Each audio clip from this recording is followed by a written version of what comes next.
If you're a subscriber, you saw my disappointment when the turbocharger didn't work yesterday. However, today I heard back from DFRobot, and it's definitely counterclockwise that we're supposed to be turning the knob on the turbocharger. So let's give it a try, and fingers crossed.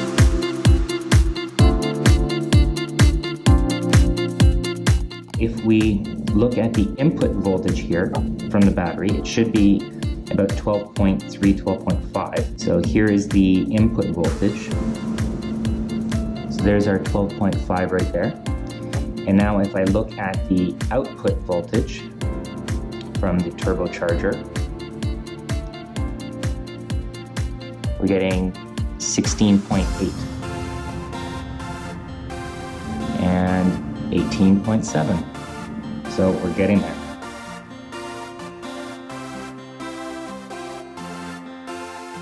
$22.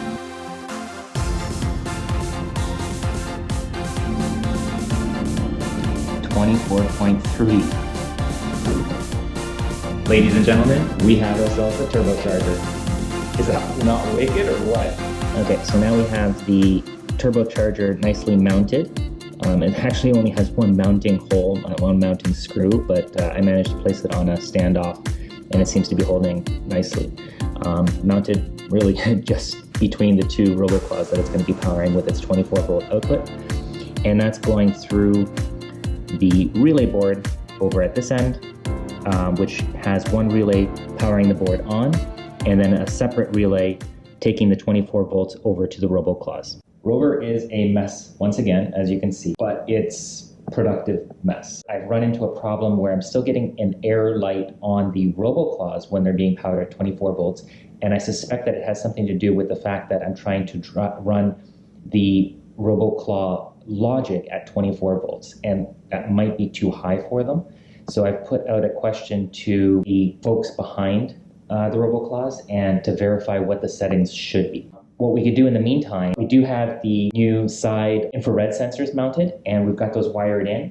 So let's run a test and verify that we can actually get a reading off of all 5 distance sensors now. So what we'll do is I've got this new 5 distance sensor sketch test written up, and I'll include this on ROVer's site, but let's upload this to the Uno. So let's send that over.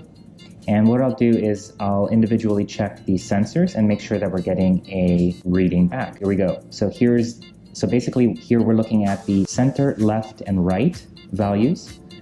And these are the IR sensors. And then the 0 and 1 that you're seeing in between, those are the ultrasonic sensors in front on the mounted in front of ROVer.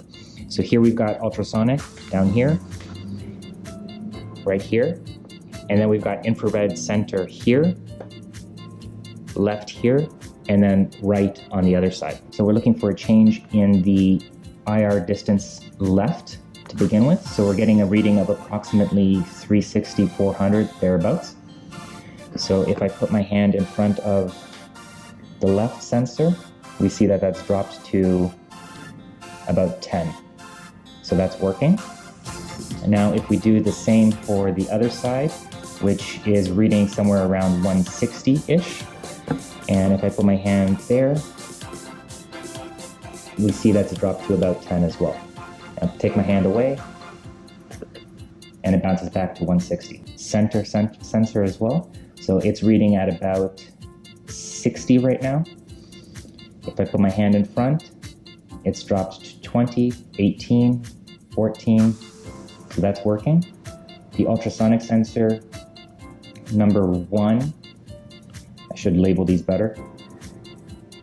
So 0 has fallen to 8 centimeters, and now it comes back to 64 centimeters, and number 1 was 65, and now it's dropped to 18. So we have all 5 sensors working. You know, with the progress that we're making, it doesn't even bother me that much that our famous piece of cardboard is back supporting the Arduinos. I'm just really thrilled that we have the turbocharger working, at least the board is working. We are getting the 24 volts that we wanted, so it's really just a matter of hearing back from the roboclaw people on how to handle the 24 volts in regards to the logic. We've got the new sensors on ROVer's left and right working with the relays. We have that also working in conjunction with the command center in the cloud. So it really is coming together, and as messy as it looks right now, we're actually pretty close to getting ROVer's Lexan shield remounted and doing some new fancy footwork tests. I do look forward to getting a test drive at 24 volts. So if you're as curious as I am to see what that actually looks like, subscribe to stay tuned, get updated on the new episodes, give us a thumbs up, use the comments down below on YouTube or over on ROVer's site. Especially recently with the kind of more techie wiring and voltage test type stuff. I don't know if you guys find that interesting or not, so let me know whether or not I should be avoiding that or not. In the meantime, I'm going to get back onto the autonomous programming stuff, and I'll follow up with you guys next time. Cheers.